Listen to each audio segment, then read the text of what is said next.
Ooh. Look. Oh, and they're matching. This is, oh, goodness. This is a nice-looking squad. They've been waiting all year for this event. They've been, yeah, just waiting. This is oh, my goodness. I really hope that they have pants of this nature as well. I think they're onesies, right? They're onesies, yes. Yeah. Oh, the American flag onesie. Oh, this is a favorite to win the tournament. Oh, wow. All right, so Nate Red on Mono Red Prison. Turn 2 Goblin Rabble Master. You know, that's going to be pretty good against Death and Taxes. It's not a bad one. It becomes a bad one if a Batter Skull comes online. Sure. But swings in for 1. It's a great thing to get ahead with, I'll tell you that much.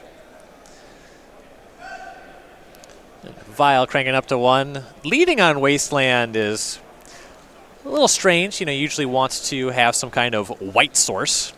Possible L6 hand's a little dumpy in that department, relying heavily on the Ether Vial.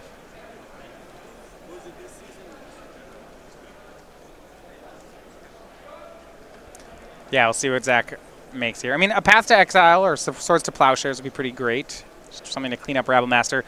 Mono Red does not typically have too many follow-up threats, but Zach can't do it. He wastes away the Ancient Tomb, then just says go. He's going to take a bunch of hits here if he doesn't have that Swords.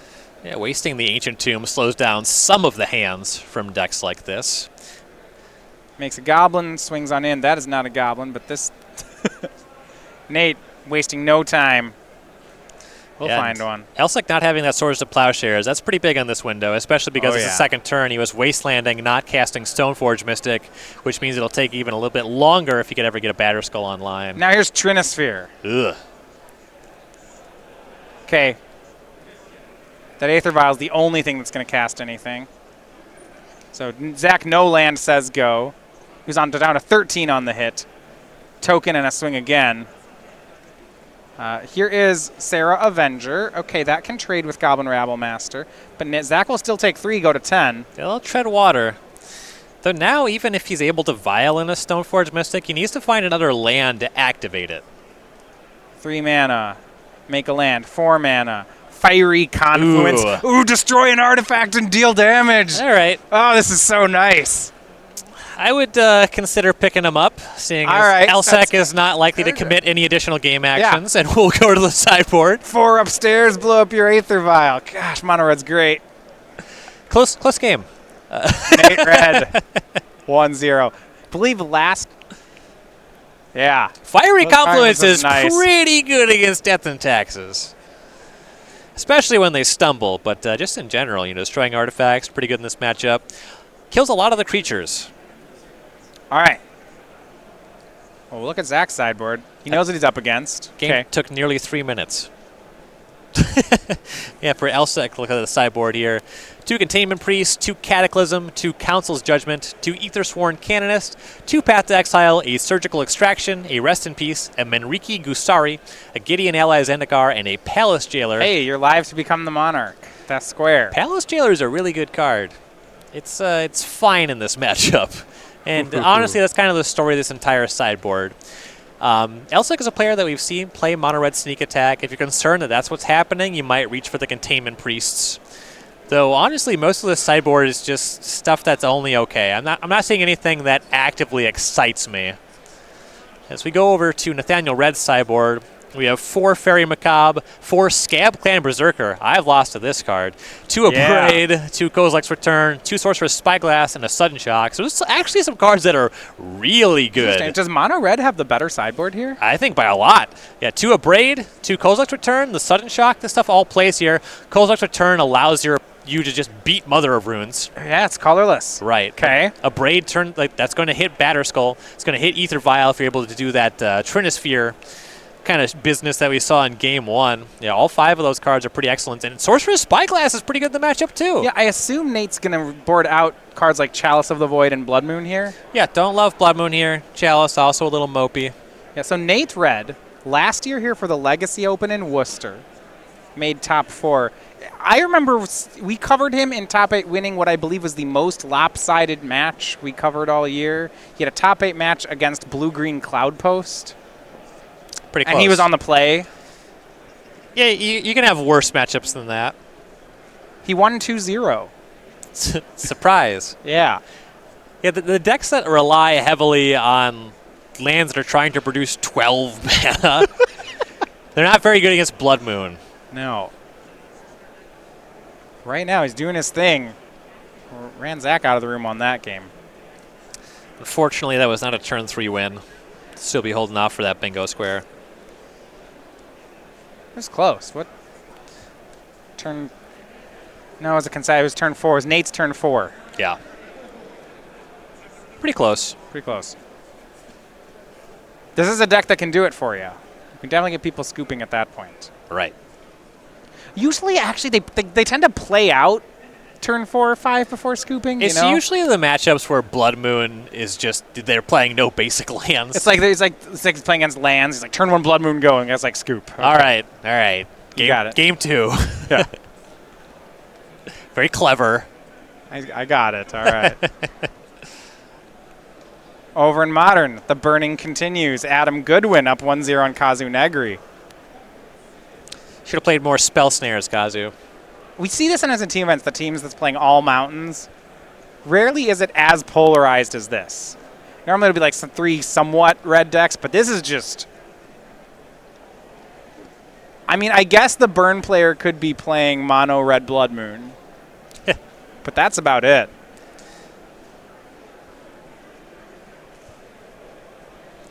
Grixis midrange on Ben Ragan's side continues to be the deck of choice for a lot of our top teams here. Yeah, playing a build that's sort of the evolution of blue-black midrange.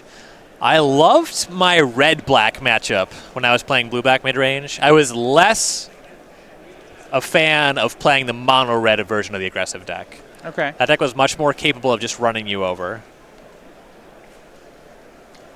What I would wonder is how far he goes into red. The more Magma Spray style cards he starts playing, the more I think I'm okay with it. If it's just blue-black splashing Nicol Bolas, I can't see that helping your mono-red matchup. Right. Yeah, I'm not seeing any main deck Magma Sprays here. We saw Austin Collins with a pair of them in his Grixis deck, but none on Ben's side. Right. Anyway, we'll go back over. Zach, turn 1, Aether Vial. This time he's on the play with it. Nate just making a mountain.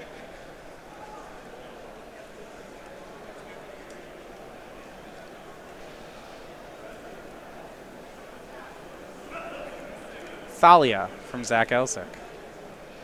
It's pretty reasonable. It does a good job of checking things like early ensnaring bridges and also stops Goblin Rabblemaster. Well, Sorceress Spyglass through Thalia, turn 2 for Nathan. Zach will use Aether Vial to put Mother of Runes into play. And then he goes and lets the Spyglass resolve. And Spyglass is not going to do much here. We see Flicker Wisp, Council's Judgment, and Cavern of Souls. It's pretty good against Aether Vial. I don't know if you've seen this interaction before. Not against the hand he has. Yeah, this hand is not heavy on creatures, but I mean, this game is going to go on for a while longer. Okay. Pass over to Zach. Council's Judgment can answer Spyglass. I don't know how much that's worth, though. You do want to watch out. We saw Goblin Rabblemaster. Yeah, that Kozilek's Return you mentioned could be really big here. Mm-hmm.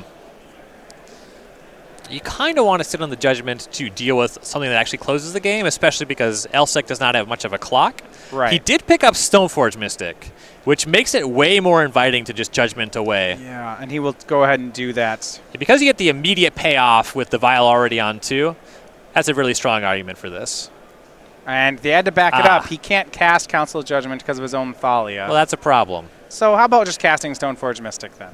Yep, that's totally reasonable. Well, leaving the Caracas up actually means even if there is a Kozilek's Return, he can actually save his Thalia. Yes. In a certain sense, I kind of like this line more. He'll go ahead and get Sword of Fire and Ice.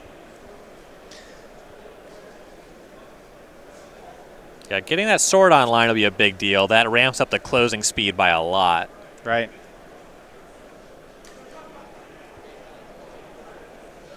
It's like one of the cards in Red's hand is a Chrome Mox. That card particularly bad against Thalia. Yeah, Magus of the Moon in hand for Nate. That's not going to do much right now. Looks like he's going to make it so that he doesn't have to sacrifice his City of Traders.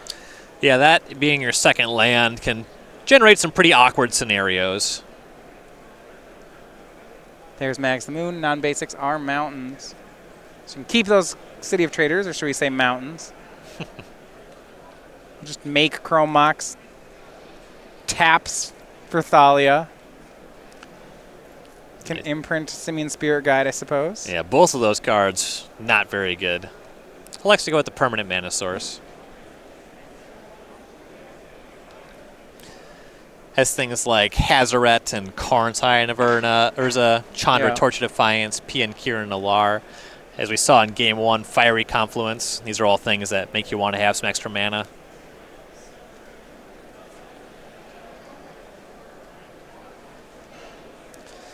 And the Chromox with the Spirit Guide under it, that matters a lot more. And casting the Spirit Guide is not going to matter in this game at all. You already know that Elski has a sort of Fire and Ice. You won't be able to block. Your attacks aren't going to amount to anything. Last Game 1 finishes. It is a split. Ben Ragan on Grixis does take Game 1 over Avery Miller. Chandra on Nate's side. Torch of Defiance. He's playing the Chrome Mox so that he could build up toward this. Pluses. P and Kiran. Zach takes 2. But that Sword of Fire and Ice is at the ready. And it's going to be a tough one to answer. So go ahead and put it into play off Stoneforge Mystic. One thing that's pretty nice about deploying the Chandra here is if Elski decides to equip the sword and attack Chandra, he won't get the sword trigger. It's only when you hit players. Right. For that reason, I kind of expect Zach to still go upstairs with the hit. Maybe the shock can be thrown at Chandra. Mm-hmm. Well, the Chandra really doesn't amount to much. It's really just trying to find extra cards. The -3 is not going to come into play here because of the Mother of Ruins. Okay, so maybe Zach can just ignore the Chandra if he wanted. It's certainly possible. Red is kind of tasked with producing Kozilek's Return and Fiery Confluence because he has to get the Sword of Fire and Ice off the battlefield. Right. Yeah, he has 4 copies of Fiery Confluence, just the 2 Kozilek's Returns. He does have those sideboard Braids, which give another draw to take care of the sword. Pretty light on Kozilek's Return, though, like you said. Yeah. He also has 1 Sudden Shock. That's a way to deal with Mother of Runes. Yeah, that's a fine one. And Zach has called for the Oracle text on Fiery Confluence. Makes sense that he's correctly figuring out what the outs are. Choose 3. You can choose the same mode more than once. Red, red 2, sorcery. Deal 1 damage to each creature. Deal 2 damage to each opponent. And destroy target artifact. So if Nate draws this, it actually cleans almost the entire board just by itself. Can hit all the creatures and the artifact. The Mother Runes would save 1 thing. Yeah. Unfortunately, it can't save the Sword of Fire and Ice, as it can only save creatures. Thalia at Chandra, Stoneforge Mystic at Nate. Well, can't block Stoneforge. He could chump block for the Chandra if he'd like. Woof. Yeah, I'll just take it. Right. So Chandra goes to 3 with First Strike. Nate takes 3 off Stoneforge, goes to 13. 2 damage thrown at Magus of the Moon, and Zach draws. Sword of Fire and Ice, nice card. Draws Rashadan Port. Plenty of mana online here. You saw Red utilize that Magus of the Moon to establish 2 City of Traders. So he'll actually be untapping with 7 mana. So there's no real way to deny Fiery Confluence if Nate has it. Right. Yeah, 3 red mana, 4 colorless. You can't tap him off any of that. Nate does have Sudden Shock. Does not look like he has the Fiery Confluence. Yeah, the Sudden Shock, it's a little bit late, and you need to combine it with something. You have to deal with a lot of things here. Chandra plus shows a mountain. Zach takes 2. And it won't take long to deal 13 with that Sword of Fire and Ice. Currently, the attack is for 5 plus 2 on the sword. That's just a 2-turn clock. You can Sudden Shock down the Thalia.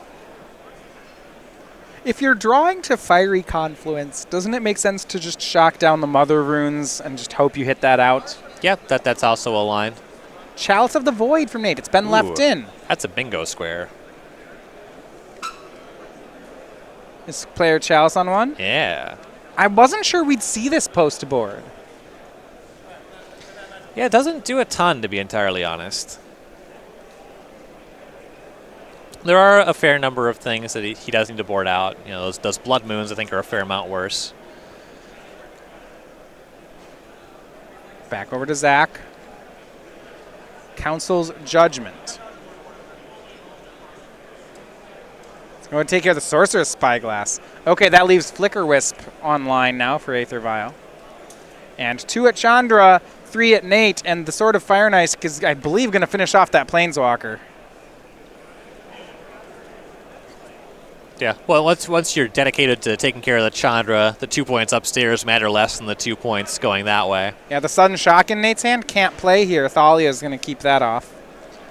So, down 2. Nate's down to 10 on the hit. 2 damage to finish Chandra. Draws a card off the Sword of Fire and Ice. And Nate is playing off the top. He's got about 1 turn to do it. And because he needs a combination of things, losing the Chandra, that extra card every turn, is a pretty big deal. Great Furnace to draw. Yeah. That's not worth anything. Flicker Wisp in play for Zach should make him his next attack for exactly 10. And Nate will pick up the cards. We are going to go to game 3. Kind of a runaway affair in both directions there, games 1 and 2. Yeah, what was the difference in that one? So Nate didn't really have a threat early? Is that what we're looking at? No, because Elsek, if he just had his swords in the first game, the issue was that Trinisphere kept him locked out, and then Red was able to destroy the Aether Vial. So Elsek was just able to commit more game actions. Yeah. If Zach can actually cast all the cards in his hand or somehow get them into play, it's going to be a tougher one on Nate's side. Once he starts hooking up Sword of Fire and Ice, he forces Red to have some very specific things. Yeah, some artifact destruction is almost necessary. And that game is how I would expect the matchup to play out more often. Just Nate has some prison cards, but cards that don't really do enough in that line. Right, yeah, I'm inclined to agree. Now, Zach's going to have to win again because the Modern match has finished 2-0 in favor of Adam Goodwin, Burn defeating Jeskai Control. That's honestly around a bit of an upset. Yeah, if I'm putting Lightning Helix in my deck, this is one of the matchups that I'm looking for. Yeah. Now, Ben Ragan is up 1, so this might come down to Legacy. This is certainly possible. Yeah. Grixis definitely gets more better post-sideboard than Mono Red does in that matchup. So one thing we want to debut over here at Star City Games, we're going to take an opportunity. Aaron Barrich a month ago winning the Invitational. We can now show you the art for our next season's token. Of course he's got the hat. This is Aaron Barrich, the 1/1 Soldier token is what he chose. I specifically like how his shield's crest matches the hat. Yeah, the use of color there is really cool. I don't think that hat will be very useful armor in combat, but you know, that's his style. It could be a helm, it could be like it could have mystical powers that grant the token no additional abilities. Yeah, you can get this at all Opens and Classics, starting with the Dallas Open in mid-August. However, if you want to get it before that, they're going to ship at StarCityGames.com starting at the end of the month with all $5 orders. This will be given out for the rest of Season 2, well, from Dallas onward. I love that fleur-de-lis on the chest there. A Louisiana player. Yeah. That's a nice touch. Nice. You know, I had not made the connection until you mentioned it. That's excellent. Yeah. I'm impressed that I knew that word. That's that's going to be a W for me. Good job, Ryan. Look at that. That's it's like a French word even. It is.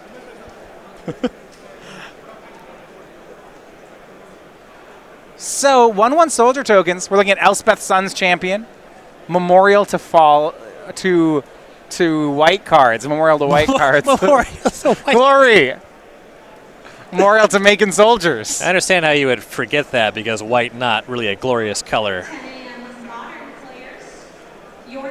Nate mulliganing to 6, keeping on 6 scries to the bottom. Zach on 7.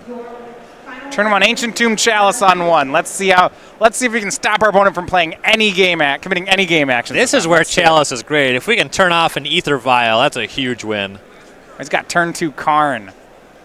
Ooh. I'm excited because I hear we got some nice Karn tokens. Do we? Oh, they're excellent. How many French words does the art employ? None. Oh no, Wasteland. Now we're not gonna see a turn 2 Karn. All right. With Chalice on 1, Wasteland's about the most productive first turn that Zach can have. Mountain from Nate. Plains from Zach. Looks like Karn is on the line. There's Simian Spirit Guide here. Oh, we're gonna make it anyway. All right, Simian Spirit Guide, City of Traders, Karn.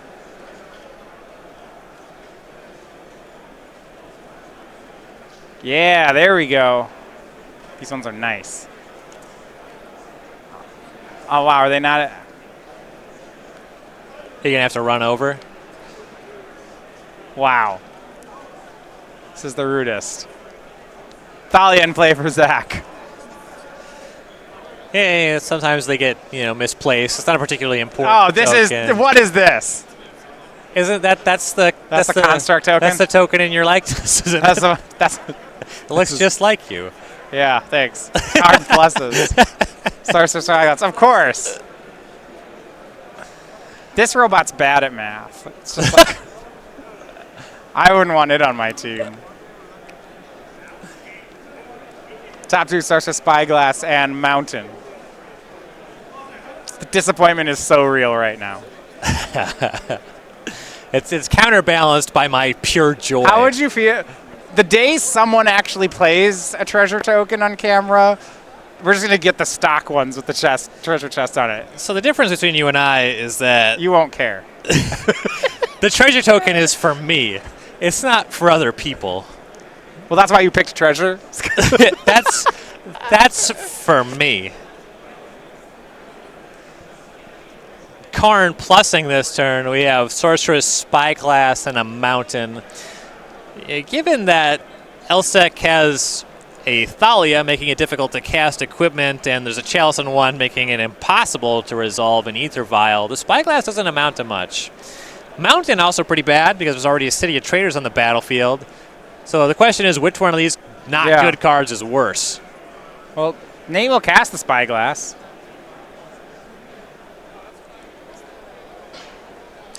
So we got... So in Zach's side, we have 2 Brightlings. All right. A Mother of Runes, 2 Aether Vials, and a Sword of Fire and Dice. Here I thought that Brightling was just a meme. I have seen this card's name dozens of times on Twitter. Did you think Zach Elsek was just going to play a stock deck? I've read this card's text box 0 times. All right, well, we can fix that. Hold on. Yeah, so we got Mother Runes that doesn't matter, those Ether Vials that don't matter, and that Brightling, and who knows what that card does. And he names Brightling off Sorcerer Spyglass. Yeah, so it doesn't do anything. Yes, we have an issue with the BattleBot set. So the Brightling, it's a white 1 for a 3/3 Shapeshifter. For 1 white mana, it gains Vigilance until end of turn, or Lifelink. Or for a white mana, you can return it to its owner's hand. And for a colorless mana, or rather a generic mana, it can get +1/-1 or -1/+1 until end of turn. All right, so it's got the Morphling, all the Ling ability of the plussing +1/-1s. After reading it, I'm left to wonder how we got 1, much less 2 copies into our Legacy deck. But, I have been told that everyone loves the Brightling. No, I was going to say he's cut the Mirren Crusaders. No, he has 3 copies in his deck. I see. You can't even Recruiter of the Guard for it. You had to cut the Brahmas for it.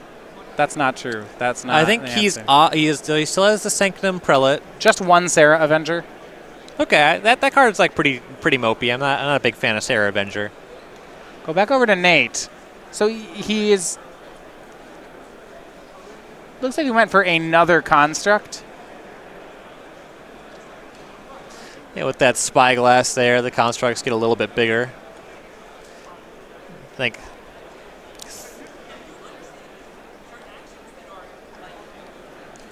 Thalia had connected on actually, the Karn. so he's going to plus the Karn. 2 lands. He might actually need a land here. We'll see. Another City of Traders and a Great Furnace. So Zach will give him the second city. It's a good improv group. Second city? Based out of Chicago. Many famous actors came up on the second city. Why are they the second city? For what? It's a great question. One that viewers can enjoy Googling.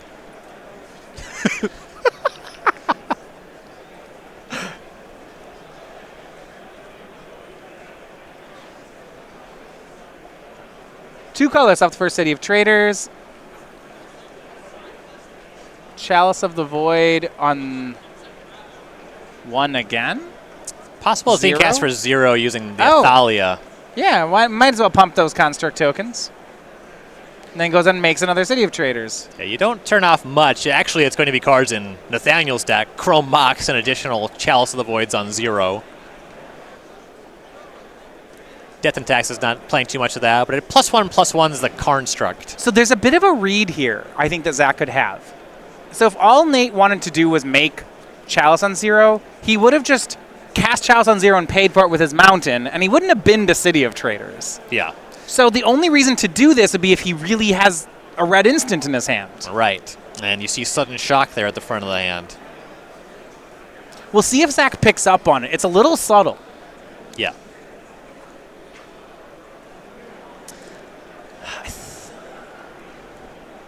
And I like this. Right now, the construct is a 4/4, which means if Brightling attacks and Zach tries to make it into a 4/2, then Sudden Shock's fine. Right.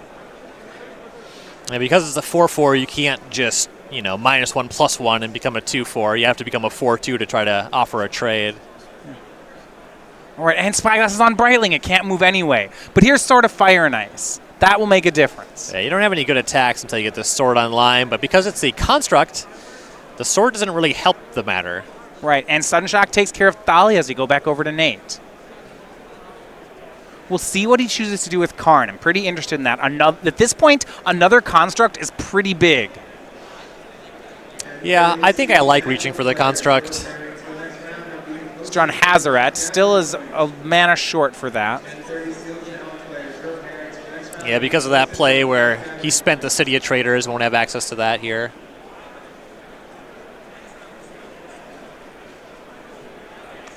Another construct. Both 5/5s now. Goblin Rabble Master. Time to throw some tokens into the void. Throw them into the Brightling grinder. But a construct will come along. That's 5 damage. Goblin gets blocked, but Zach goes to 15. And these constructs, they'll close the game in pretty short order. Absolutely. Currently, the equipped Brightling can just trade outright. That's not much of a good exchange. No, and that's not even going to last, right? These constructs don't stop growing. Right, another artifact. Even something as simple as the Karn minusing to grab the Great Furnace that is a silver counter currently would make them 6/6s. Kind of a big cost, but if it came to it, that is an option available. We have a life total correction we're going to make here. Zach Elsick actually at 12. Looks like we had a hit from a construct earlier in the game that we didn't record. Sure. Life totals 18 and 12, though, are correct now. During the time that we will look back at as the Brightling fiasco. Few things were lost in the shuffle. Couple of Aether Vials in Zach's hand. Those were kept off all game from that Chalice of the Void on 1.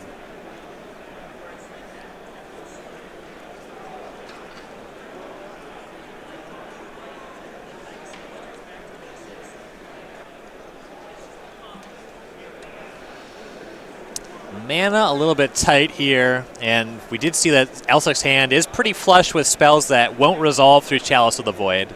Yeah, a lot of his things have been managed by this prison deck, right? So we have Chalice on 1, we have Brightling, Spyglass. So he actually trades the Brightling away, and then casts Mother of Runes. Using Cavern of Souls, he can make it through the Chalice. Mm-hmm. Though the Rabble Master is a much bigger problem now that the Brightling is gone. Though yeah.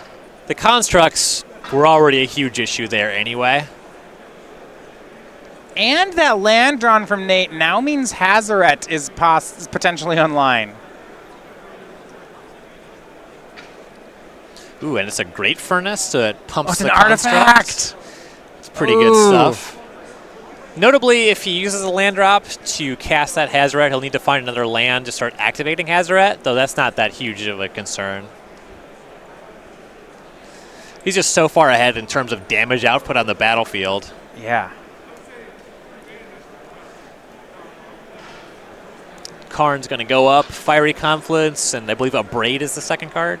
It's hard if you're in Zach's spot to give him either of these cards. I mean, I can't imagine you can give him Fiery Confluence right now, right? I mean, if it's worth half your life total. Oh, he does. He's hoping it's uncastable. Yeah, he's hoping he doesn't have a land, but that's not the case. And now that he's given Nate that with the land, that just feels like a no-brainer here. Yeah. Yeah, there's the second red.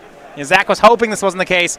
Destroy an artifact. Now, 1 damage to all creatures, 4 damage upstairs, right? Then you have the Rebel Master. Oh, it's just lethal. Yep. And it is, and that's going to be the match from Nate Red and Zach Elski, and that means it's the entire match as Adam Goodwin won as well. 2-1. Nate is your winner. And yeah, so Zach gives him the Confluence. I actually think I like that play. It's kind of saying, something has to